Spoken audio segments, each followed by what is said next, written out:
Greetings, dwellers of the game sphere. This is AkudeCast, and you're listening to the AkudeCast, and this is episode number 3.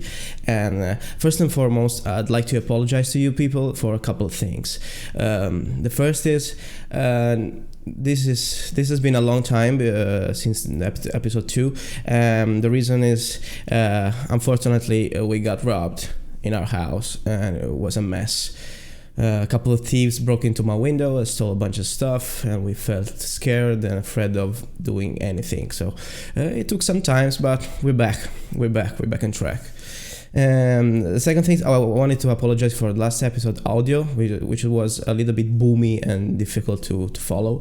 That was because I accidentally left some kind of bass boosting EQ on. I didn't want to do that, but you know. That's it. So let's begin with the only topic of this episode, because I hadn't that much time to prepare a list of things to talk about, but this is one that I had in mind for a long time, which is it's very near and dear to my heart.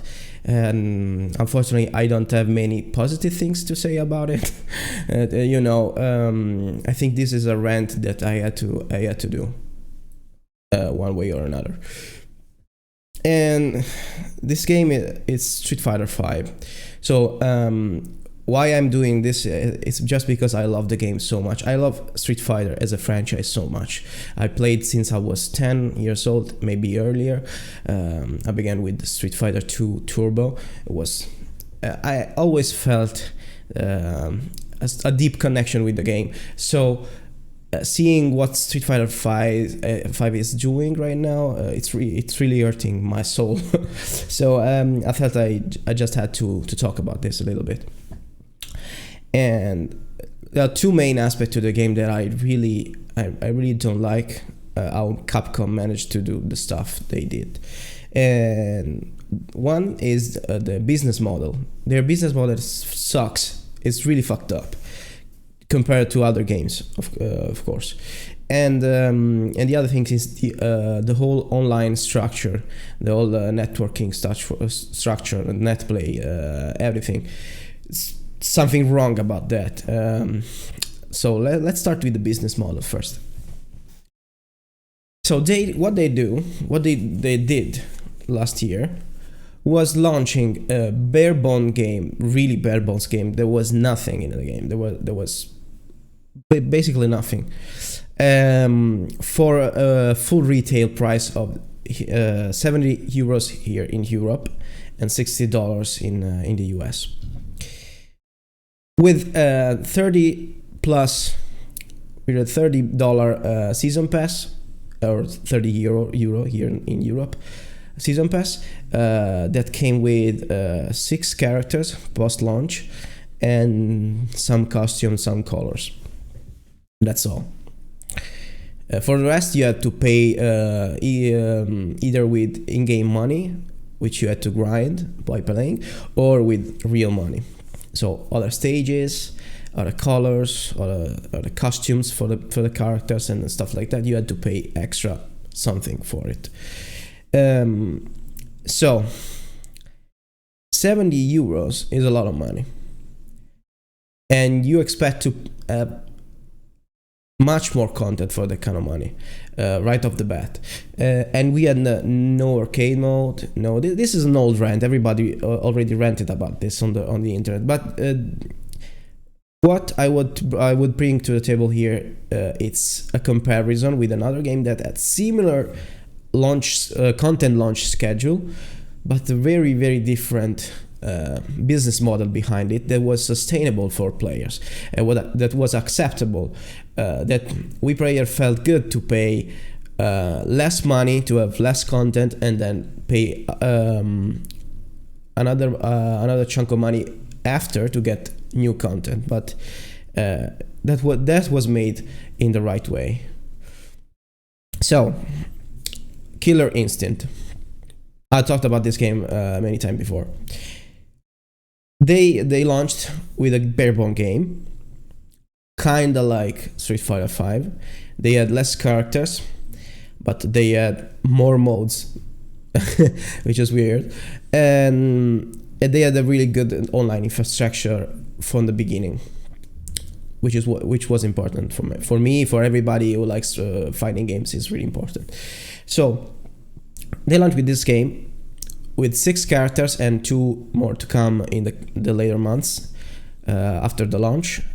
And you could choose to pay $20 for the whole cast of characters for the first season, or $40 to get the whole cast and all the secondary costumes and colors and stuff. And or you could choose to do one really, really nice thing, which was to not pay at all for the game, because it is free to play with a rotating character. So you could just choose to go free to play and get one character, for example, or you can choose to just buy the character you like. So for example, for a Street Fighter player, and there are a bunch of them online that only play one character, like I don't know, last night I saw a Ryu player which was level 75 or 80, something like that, Ryu, which means he only played Ryu for 2 years. That's pretty much it. So for a guy like that, he could have paid $5 for the whole game and just play Ryu for the whole time, which makes absolute sense for me. Because fighting games are like that. You don't have to necessarily use everybody. There are a bunch of characters you will never touch. Maybe I won't just pick one character. I would pick 2 or 3.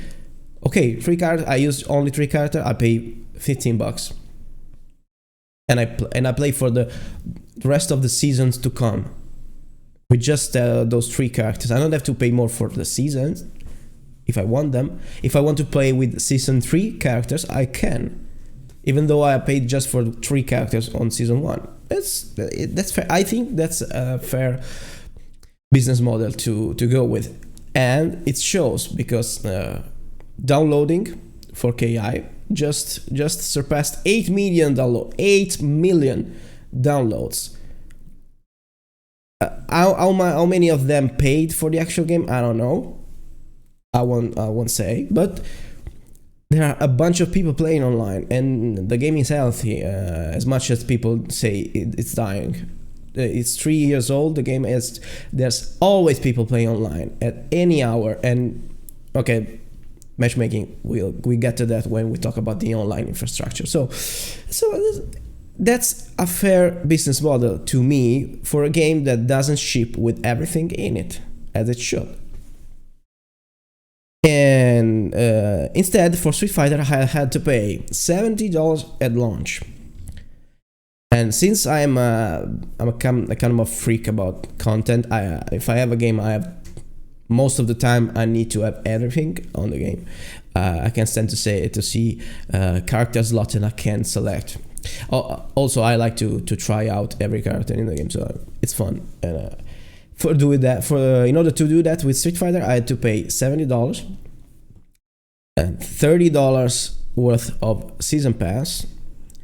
I'm saying dollar just to be clear with everybody, but I paid that in euro, which is more than $30. And when season 2 dropped, I paid another $30 for the season pass. And every season pass comes with 6 characters, which is less than KI season pass.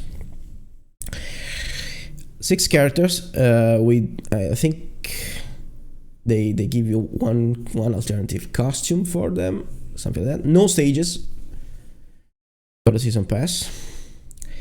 And you don't have any idea of the schedule for the content to release. We don't know anything. We don't know what content it is exactly. We know there are 6 characters. We don't know when they drop. Communication from between Capcom and the community is really fucked up. They always say stuff that isn't quite the right thing. Capcom Japan always say something that doesn't match with what Capcom US say. It's weird stuff. So I paid $130 for this game, and still it isn't complete. It doesn't have an arcade mode. The single story mode for the character just suck. It's terrible. Even the drawn art for the character stories are really bad. I don't like it at all. They seem to be done. They seems to be done really quickly. I don't know. The quality is really low. And then there's they had just the big story mode, the big comprehensive story mode drop at the end of season 1, which was a one-shot go. Really, it wasn't that much fun either, and it's not like it was, I don't know, MKX story mode, you know, that kind of caliber of story mode, which even if this story is stupid, the production value is really high. So the Street Fighter 5 story mode was okay. Yeah, it was there. We had the stupid survival mode, which is just a waste of time, in my opinion. And there are still some issues that that aren't solved from the beginning. We are one year in for the game, and there are still some problems, major problems with the game. Sorry. So value. What I'm trying to say. I paid $130 for this game, and it's still incomplete. While I paid I myself paid 120 because I'm crazy, and I got the ultra package for all 3 seasons of 30, 40, 40. But one could easily add the same content for 60,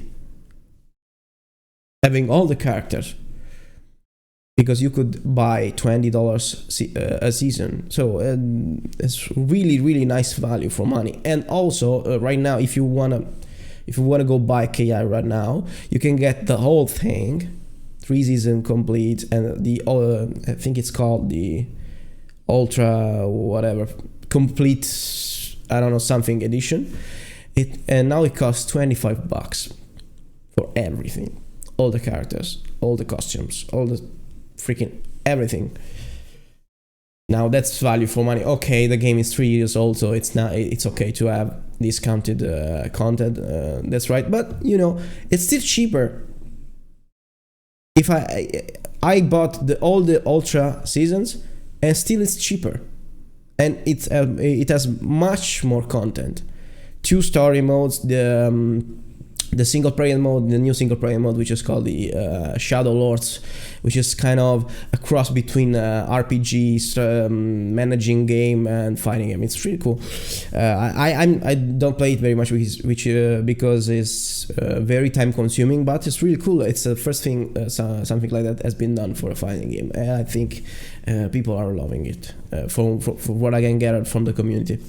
So it has so much content. They had more than 8 characters for a season, and we knew exactly what was coming out from the get-go. Every season they told us, oh, we're gonna release 1 character a month, with a stage, with whatever. And whatever else was in the game. Also, they are Iron Galaxy, the developers for Killer Instinct. They are very vocal with the community. They listen to them. They listen to I don't know, even balance of the advice, and they're very active on the forums. For example, Capcom forums are really bad. Nobody listens to you. It's just a bunch of people ranting about stuff, and and there's no activity from the developer side. It's just a one-way channel of rant. I don't know. It's useless in my opinion. I try to go there and say stuff like what I'm saying right now, and nobody cares. Nobody listens to me. The thing is, I have even more issue with the game that I am about to talk about, which is the online infrastructure. So this is value. This is business model. I don't like it. Nobody likes it. It's not fair. it's just a money grabber, because they knew they weren't going to sell a whole lot of copies for this game, so they squeezed as much as they can from the 1.5 million copies they sold. I guess maybe now it went up a bit, but I don't know. They didn't sell that much. So that's one thing. Let's talk about the second painful issue with this game, which is online infrastructure and the netcode, to be precise. So let's start by saying I have a pretty decent internet connection. I got optic fiber into my room. The cable is right there. My PC is wired to the router, and I got 500 megabits in download and 20 megabits in upload all the time with 3 millisecond ping. So it's a pretty darn good connection, and I don't have any kind of trouble with any fucking game. No game gives me trouble online. No game, no, not a single one. Every fucking game, as smooth as, I don't know, water.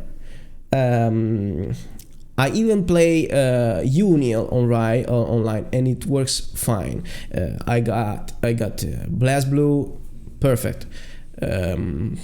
Guilty Gear, no problem. KI, don't even mention it. It's all every fighting game. Even fucking MKX right now is a nice netcode, so no wonder the game runs great on my connection. But also Injustice 2 even runs decently. Injustice 1, I'm sorry, even runs decently, which has it has a fucking lame and bad netcode that everybody knows about it. So Street Fighter, what it does, and this, I think, is something that Capcom overlooked over there when they programmed the online infrastructure. Some internet providers have higher level of security for their connections. So even though I have forwarded every freaking port used by Street Fighter 5 servers, it's all open. I already did my homework. There are some things that the internet provider, the ESP, blocks for security reason, which goes beyond the control of the user. And for if every other games works, it means that their servers are seen as safe by my ISP. If Street Fighter 5 servers are blocked instead, that means that the ISP looks at the Street Fighter 5 servers and say that they are insecure, that are unsafe, that it's not the proper connection to go for, that is flawed, that maybe you can be attacked from it. I don't know, something like that. So that means that Street Fighter 5 servers are not compliant with some of the security stuff that's going on with some ISPs, and it's not just my ISP. I try to talk to people online, and there are many people that have the same problem that I have. So we get server connection errors. The 4002 error, which is I think the connection error between the two players, the 4006 error, which it's something like that again, and there is another error that doesn't when it tries to write the information on their server for updating your stats, your ranking, and the points and all that stuff, it doesn't work either. So all sorts of errors, and that means that if I play on my network normally, like everybody does, I get maybe 1 or 2 matches out of 10. The rest of the matchmaking doesn't work. 8 matches out of 10 I got kicked out of. It's fucking frustrating because I pay a lot of money for everything. I pay a lot of money for the game. I pay a lot of money for the internet. I pay a lot of money for my fucking controllers and stuff. It's weird. And I don't like it. And nobody likes it. Everybody knows that this is a kind of a huge situation going on. And Capcom seems just to gloss over it like it's nothing. And man, it makes me mad as fuck. This is really hurting my soul because I love the game. I want to play the game, even though, you know, everybody's ranting about the balance and some crazy ass character that doesn't get enough Marok sorry, stuff like that. But I don't want to touch on that. That's not a topic I want to discuss. There are much more competent people doing that already. So the game doesn't work basically. And how do I fucking play it? So I managed to find a way to play it somewhat, which is paying for a VPN service. You heard that right. I need to pay $7 a month in order to play fucking Street Fighter online. It's fucked up. Capcom, wake up. I don't have to pay you. You just need to pay me for playing this motherfucking game. $7 a month? Give me that, please. This is weird. I don't need to pay extra money to play a fucking game that it's supposed to go. It's supposed to work no matter what. I need to pay to even get. I don't even get all the matches. I just with a VPN I just got something like, I don't know, 8 out of 10, 7, 8 out of 10. It's nice. It's 70-80% of the matches I don't get kicked out of, but it's still a mess. And if a freaking gaming dedicated VPN, this is a gaming dedicated VPN, everybody uses it for gaming, doesn't work properly with your game, the netcode has problems. Really bad problems. It means that even the VPN provider, their proxy servers don't like Street Fighter servers. It's weird. It's fucked up. It doesn't need to be like that. There was rumor in the beginning that the whole netcode for Street Fighter 5 was coded by one person. A single guy shoved into some kind of little room underground at Capcom, and he did the whole netcode by himself. I don't know if this is true. Maybe it's just some kind of stupid thing that was going on Twitter. But you know, if that's the case, man, you have to step it up. You have to step it up big time, because this is not acceptable. I cannot accept to pay extra money to even kind of play the game, because still I'm getting errors for the point reading and rank system and everything like that. I don't know even how much point I gain, how many points I gain or lose when I do a match, because at the end it doesn't show because there's a connection error. Then when I load the other maybe the main menu, then the points update, and I can see what the fuck is going on with that. It's weird. I don't know.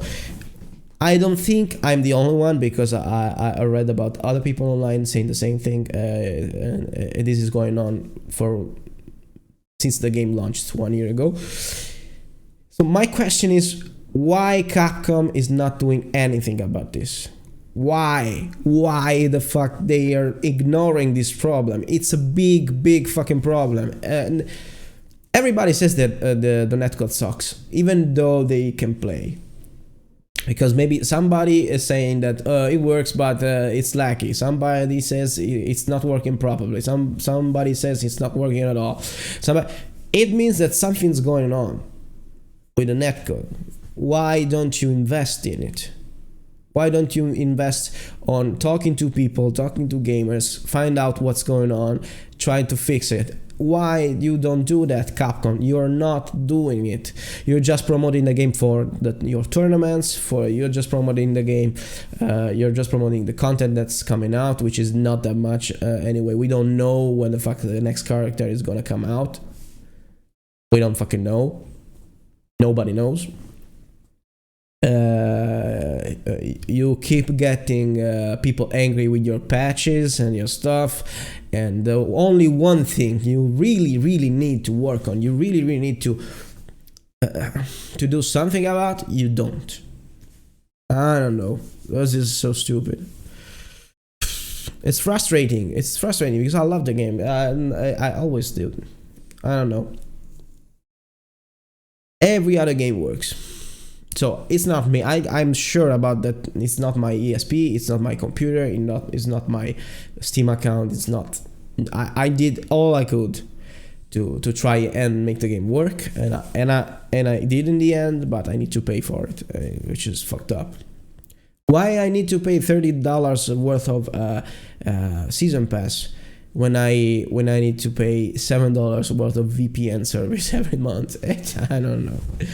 At least if the business model was more fair than it is, I maybe could accept the fact that I need to VPN to play. Maybe it's wrong anyway. But I don't know. So that's pretty much it with Street Fighter. It's just, it doesn't work. The content is not there. I don't know, sometimes even the fan factor goes away because of all these troubles. Because I can't concentrate that much on the game itself if I need to worry about all the stuff that's going on. Capcom needs to understand this. I don't know. So hopefully, because I usually am I don't know, a positive person. Hopefully when the next character drops, they sneak in some surprise patch for the netcode. I was really happy about that. Still, they should talk about it, I think, even though they do it on the side. So I don't know. I wish the best for the game anyway, because I love it, and I love the community, and it's all nice people. They are part of this community, and I really wish the best for the game. But I swear to God, if they don't fix this fucking thing, I'm dropping the game. I don't know, maybe, I don't know, it's really difficult for me to drop the game, but really, I'll drop the game if they don't fix it. This thing by, I don't know, how many characters, how many new characters time I have to give them in order to give that, how much time I need to give them to fix the game. If I don't know, try to think about. Let's see, if the netcode patch doesn't come with next two characters, so the next one, which is I think the end of April, and the other one, the next one should be I think they said every 2 months, so maybe April, June, I don't know, July. So okay, if it doesn't get fixed until July, I'm dropping the game. I'm dropping it. I'm saying it. I promise to the one people who's watching me. Oh, there's two people live watching me. That's nice. So I swear to God, if Capcom doesn't fix the netcode by the end of July this year, I'm dropping the game. For real. I'm going back to play KI and Guilty Gear, because Guilty Gear is awesome. It's the best game around. What's up? That is why another crazy people. Oh, okay, yeah. There's another crazy person online. I don't know who it is. Say hi, please, so I can read your name and give a shout out. So I don't know. There's unfortunately there's just nobody here to talk with me. I could have maybe answered to some question or just debate about this really big issue, but yeah, I guess I'm gonna do that on YouTube when the comments come, if they come. All right. Okay. I guess, but I'm not watching. Whatever. Okay, guys. Sorry about that. I was talking to the one person who's looking at the stream right now. Okay. So thank you for watching this. Thank you for keeping up with me for this kind of rant. I don't know. It's a rant, but it's also a wish letter for the future. And next time I'm gonna be talking about more stuff. I'm gonna have more topics to talk about, and hopefully somebody else is going to show up on the stream, and we can maybe talk about stuff together. So thank you very much for watching, and I'll see you at the next episode. Bye.